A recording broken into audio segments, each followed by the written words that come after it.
Bonjour les amis, j'espère que vous allez bien. Tambou est en votre compagnie et ce soir, je vais répondre à la question suivante. Pourquoi il est important d'échanger avec d'autres personnes touchées par les acouphènes? Tout d'abord, c'est très important, je pense, pour ne pas se sentir seul avec notre problème. Et c'est aussi une des raisons pour lesquelles je vous invite toujours à ne pas faire un secret de vos acouphènes et d'en informer les personnes autour de vous, que ce soit vos proches ou vos collègues. Déjà, pour qu'ils comprennent mieux votre situation, et de deux, pour qu'ils acceptent que vous ayez besoin d'une pause et qu'ils vous laissent donc le temps pour vous, le temps de prendre le temps en fait de guérir, d'aller mieux avec vos acouphènes. C'est pour ça que c'est toujours très important d'en parler autour de vous. Se sentir moins seul également, parce que c'est vrai que souvent quand on rencontre un défi ou un problème, on va dire plus gros que soi, on a vraiment l'impression d'être incompris, de se retrouver seul et que la situation est impossible à régler, que c'est juste trop grand, too big et qu'on ne va de toute façon pas y arriver. Alors, par contre, si on échange avec des gens qui sont également touchés par le même problème, on va tout de suite trouver des similitudes et des gens qui ont déjà vécu cette situation, qui ont plus d'expérience et qui vont donc pouvoir vous conseiller.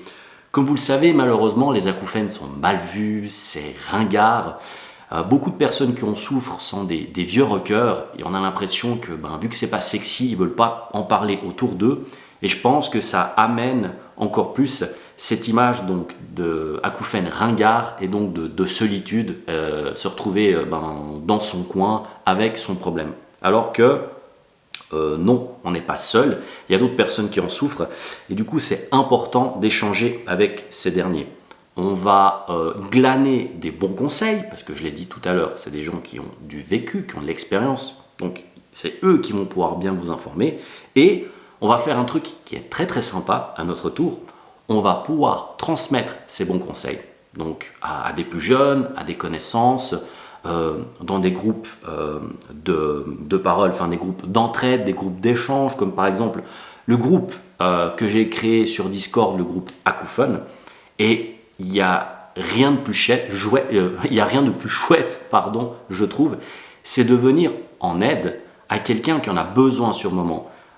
Comme ça m'est arrivé et comme je suis sûr ça vous est également arrivé à vous, que ce soit vraiment en live, sur Discord, dans la rue, dans un repas avec vos collègues, on sent que la personne qui souffre d'acouphènes, pour qui c'est nouveau, c'est très compliqué, elle se sent seule, c'est la peur, elle a l'impression d'être la seule à en souffrir, que personne ne la comprend, elle se sent peut-être un petit peu bête, et d'avoir quelqu'un en face qui la comprend vraiment. Et c'est là aussi que c'est très important d'échanger avec des gens qui sont touchés par le même phénomène, par les mêmes problèmes, donc là en l'occurrence les acouphènes, parce qu'on n'a pas l'impression d'être jugé, on n'a pas l'impression d'être une bête de foire. La personne, c'est pas de l'empathie qu'elle a, c'est vraiment de la compréhension. Et pour moi, c'est ça qui fait la différence. La personne qui en souffre, elle va se sentir plus à l'aise, elle va pouvoir vraiment s'exprimer en toute liberté, sans gêne, et elle va vraiment pouvoir vider son sac. Alors, on n'a pas forcément toujours toutes les bonnes solutions, tous les bons mots, mais au moins, l'écoute, elle est vraiment attentive, véridique et sincère, je trouve. Du coup, pour moi, donc je me dis toujours, quelqu'un m'a aidé et moi, en échange, je vais aider quelqu'un et cette personne que j'ai aidée va aider une autre personne. Ça se passe un petit peu de génération en génération, si on peut dire. Et ce que je trouve très génial, c'est que par exemple, sur le groupe Discord Acouphone, que je vous invite à rejoindre si ce n'est pas déjà le cas, il y a des personnes qui finalement communiquent tous les jours, qui se font des appels vidéo et ça c'est chouette. Par exemple, il y a Sophie, Magali et Jojo qui sont dans une situation où ils échangent tous les jours et c'est très bénéfique, c'est très positif. Parce que ils vont mieux. Du coup, je vous invite à le faire, à continuer à le faire. Je vous félicite. Et moi, de mon côté, je vous fais de gros bisous et je vous dis à plus. Bye bye.